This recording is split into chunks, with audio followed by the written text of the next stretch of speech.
আমরা সবাই সৌভাগ্যবান, আমরা সবাই এই দলটি আমরা করি এবং আমাদের নেত্রী আপসের নেত্রী বেগম খালেদা জিয়া, তিনি মৃত্যুঞ্জয়ী একজন নেত্রী, সবকিছুর পরোয়া না করে এই দেশের জন্য, দেশের জনগণের জন্য, সর্বোপরি এই দলের প্রতিটা নেতা কর্মীর জন্য তার জীবন তিনি উৎসর্গ করেন প্রতি মুহূর্তে।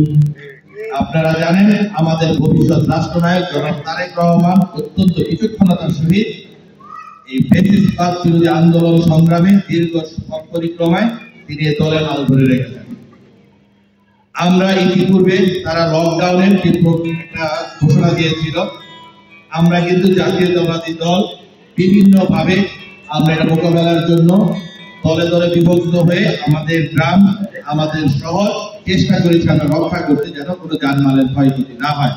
এবং আল্লাহর অশেষ মেহেরবানিতে আমাদের বন্দর এবং নারায়ণগঞ্জে ওই কোনো ধরনের কোনো ক্ষয়ক্ষতি আমরা আমাদের জাতীয়তাবাদী দলের নেতৃবৃন্দ পাহারার কারণে আল্লাহর রহমত ছিল, কোনো কিছু হয়নি।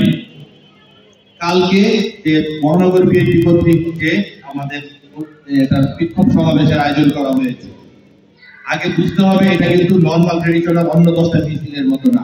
এই মিছিলটা অন্য মিছিলগুলো থেকে একটু আলাদা, দুইটা কারণে আলাদা। প্রথম কারণ হচ্ছে আমরা কালকে কিন্তু ফ্যাসিবাদের বিরুদ্ধে জাতীয়তাবাদী ঐক্যের শক্তি প্রদর্শনের দিন। কালকে কিন্তু আমরা আলাদা আলাদা ভাবে যারাই মিছিল করেছি, সবকিছু করেছি, কারোটা বড় হয় নাই, ছোট এরকম একটা অবস্থা না। কালকে সবাই মিলে করবো, এটা কিন্তু দেখার বিষয় আছে যে আসলে আমাদের মিলনটা কি মানসিক ভাবে হয়েছে কিনা, সেটারও একটা পরীক্ষা কালকে হবে।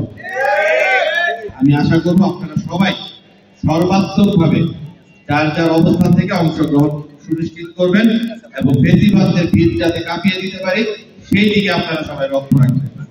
সেই সাথে আমরা যারা বন্দর থানার আওতাধীন আমরা যারা আছি, বসবাস করি, যে সকল নেতৃবৃন্দ কালকে দিনে মিছিল করব রাতের, কারণ যেহেতু 2 দিন ব্যাপী প্রোগ্রাম, এর আগে রাতে আমরা যেভাবে আমরা পাহারা দিয়েছি, আমরা ইনশাআল্লাহ আমরা এটা বসে আলোচনা করে আমরা সবাই সমষ্টিগত ভাবে আমাদের এরিয়া ভাগ করে ইনশাআল্লাহ আমরা রাতের বেলায় ইনশাআল্লাহ মাঠে থাকবেন না সবাই ইনশাআল্লাহ। নির্বাচন নিয়ে অনেক কথাবার্তা হচ্ছে, আমরা কিন্তু ধানের শীষের পক্ষে, কোনোভাবেই ধানের শীষের বিপক্ষের মানুষ আমরা না।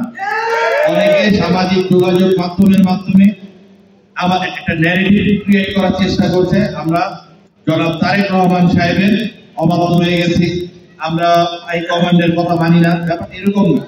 আপনারা দেখেছেন বাংলাদেশের বিভিন্ন জেলায় মনোনয়ন বঞ্চিত যারা আছে তারা অগ্নিসংযোগ করেছেন, তারা মিছিল করেছেন, তারা বিভিন্ন ভাবে আন্দোলন সংগ্রাম করেছেন, এটা তো আপনারা সবাই দেখেছেন।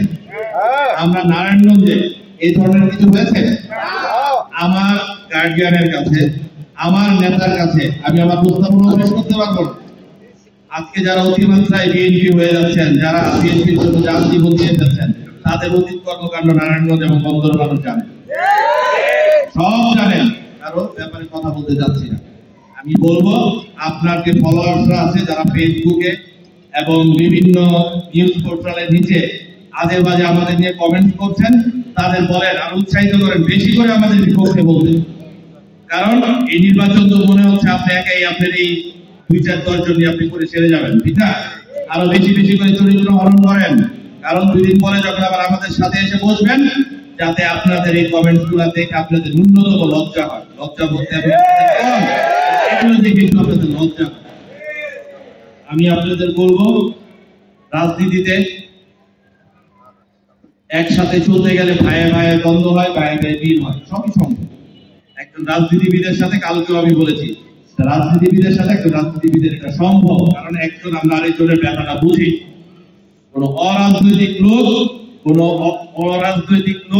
কোন আওয়ামী লীগের দোষর কাউকে আমরা আমাদের গার্ডিয়ান হিসেবে নারায়ণগঞ্জ জাতীয় সংসদে নারায়ণগঞ্জের প্রতিনিধিত্ব করবে আমাদের গার্ডিয়ান হিসেবে, এটা আমরা মেনে নিব না, আমরা মানি না।